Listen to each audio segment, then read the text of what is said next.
Define money. Definition has been derived from the various functions it is performing. After studying the primary and secondary functions, we can give a comprehensive definition of money. Money is anything which is generally accepted.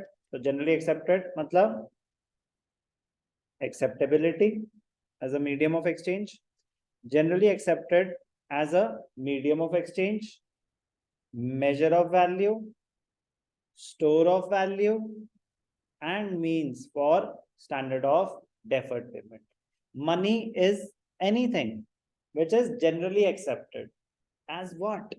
As a medium of exchange, as a measure of value, as a store of value, and as a means for standard of deferred payment. The term money is used to cover all such things like coins, currency notes, checks, etc., which are used to conduct business transactions and settlement of business claims.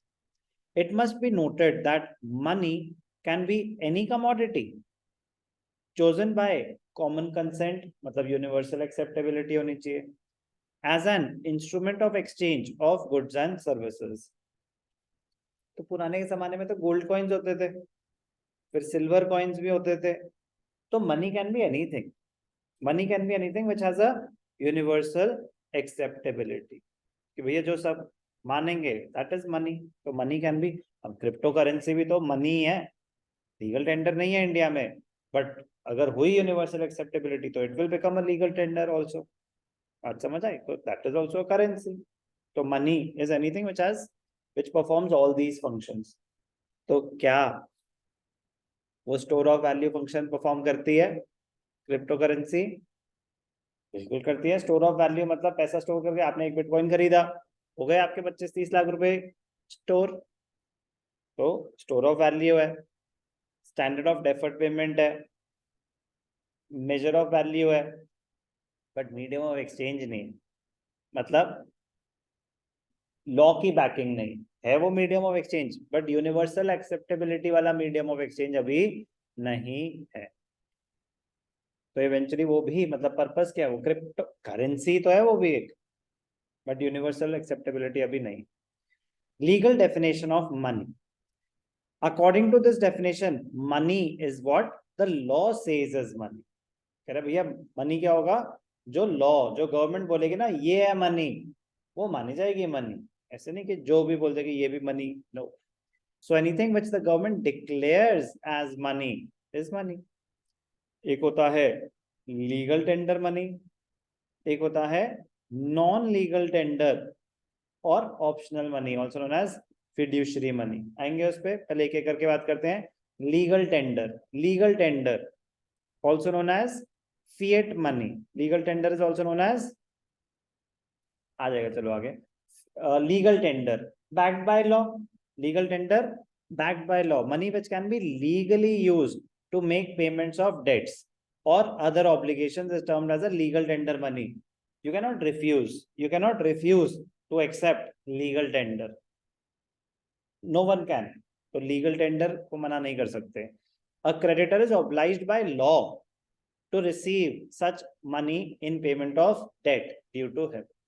Legal tender can be of two kinds. अब इसमें भी आ जाता है, क्या होता है limited legal tender, कि भैया इतना ही ले सकते हैं. एक होता है अनलिमिटेड लीगल टेंडर.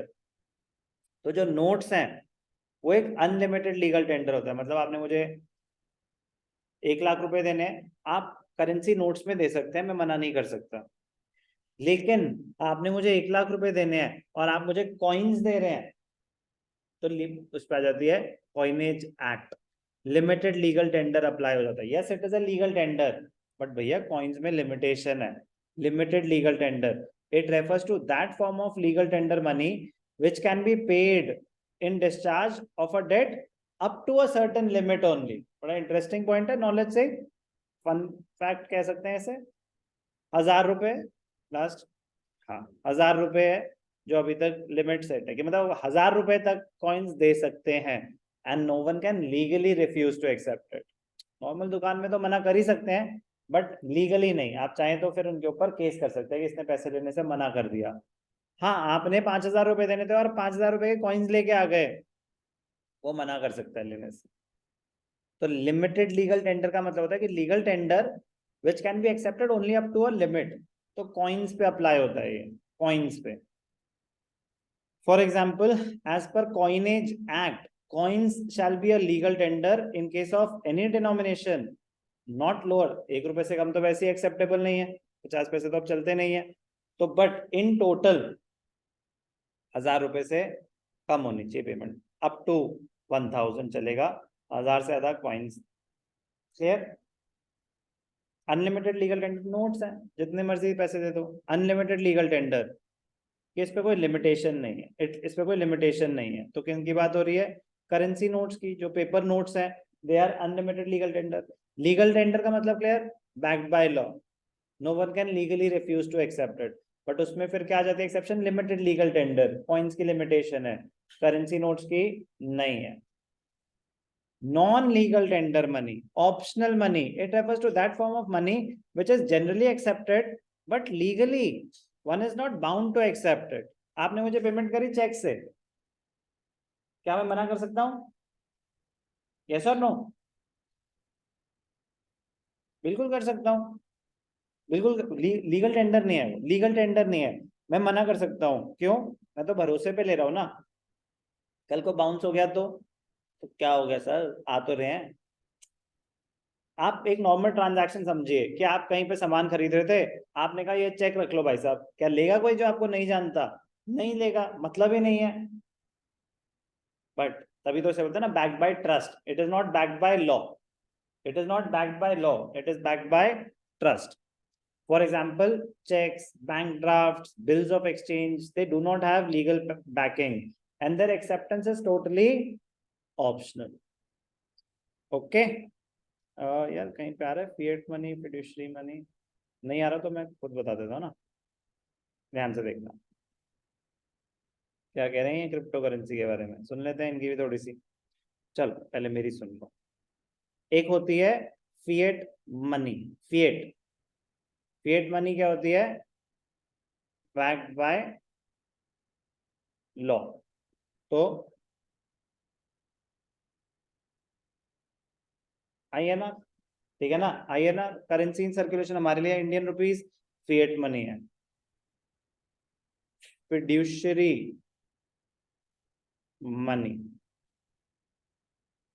ये क्या होती है? बैक्ड बाय भरोसा, बैक्ड बाय ट्रस्ट। तो example, checks, bills of exchange, draft, सब INR में इसको भाई लिख दूं इंडियन रुपीज, ठीक है ना। तो basically currency in circulation, currency of a country. क्या इंडिया में US डॉलर फिएट मनी होगा? नो, श्योर नहीं होगा, हमारे लॉ थोड़ा ना बैकिंग दे रहा है उसको। तो you can refuse to accept it, you can refuse to accept it. तो फिएट मनी, फिड्यूशरी मनी क्या है? ये cryptocurrency. Cryptocurrency is a digital और virtual money, virtual currency which is using cryptography to secure transactions. It works as a medium of exchange through a computer network and does not rely on any central authority. Indian currency कौन issue कर रहा है? RBI, US dollars federal reserve system, तो सबके अपने अपने central bank है जो नोट करेंसी अथॉरिटी होती है जिनके पास। Cryptocurrency is not regulated by any central authority. कह रहे यही तो हमारा सबसे बड़ा प्लस पॉइंट है कि रेगुलेटेड नहीं है, तो कोई कंट्रोल नहीं कर सकता हम। यही सबसे नेगेटिव पॉइंट है गवर्नमेंट के पॉइंट ऑफ व्यू से। कह रहे फिर तो फ्रॉड्स हो सकते हैं, कोई कंट्रोल ही नहीं है जब। तो in India it has not been accorded the status of legal tender. Is it legal to trade in cryptocurrency? Question है, is it legal to trade in cryptocurrency in India? No, yes, yes, yes, no, no idea, no, it is legal, it is legal to trade, it is not accorded a status of legal tender. दो अलग statements होती हैं कि भाई साहब वो legal tender नहीं है। जैसे शेयर्स हैं, फाइनेंशियल इंस्ट्रूमेंट्स है ना, तो इंडिया में भी उनको एक फाइनेंशियल इंस्ट्रूमेंट का ही स्टेटस दिया है। कह रहे भाई साहब आप इनमें ट्रेडिंग कर सकते हैं, ये लीगल टेंडर नहीं है, आप अपने रिस्क पे खेल रहे हैं, बिल्कुल लीगल ट्रांजैक्शन है। टैक्स इम्पोज होने स्टार्ट हो गए हैं उस पर, खतरनाक। पॉइंट इज लीगल टेंडर है, अलाउड है। लीगल ट्रेड है, लीगल ट्रेड है, अलाउड है, आप ट्रेडिंग कर सकते हैं वो एक फाइनेंशियल इंस्ट्रूमेंट की तरह, जैसे आप शेयर्स की करते हैं। It is not a legal tender, it is not a legal tender, it is not backed by law as a medium of exchange, मतलब in India it is not a legal tender. एक country है Ecuador, Ecuador ने उसको legal tender का status दे दिया है। इक्वेडोर मतलब एक कंट्री, तो उन्होंने कहा कि भैया हमारे यहाँ bitcoin is considered as a medium of exchange।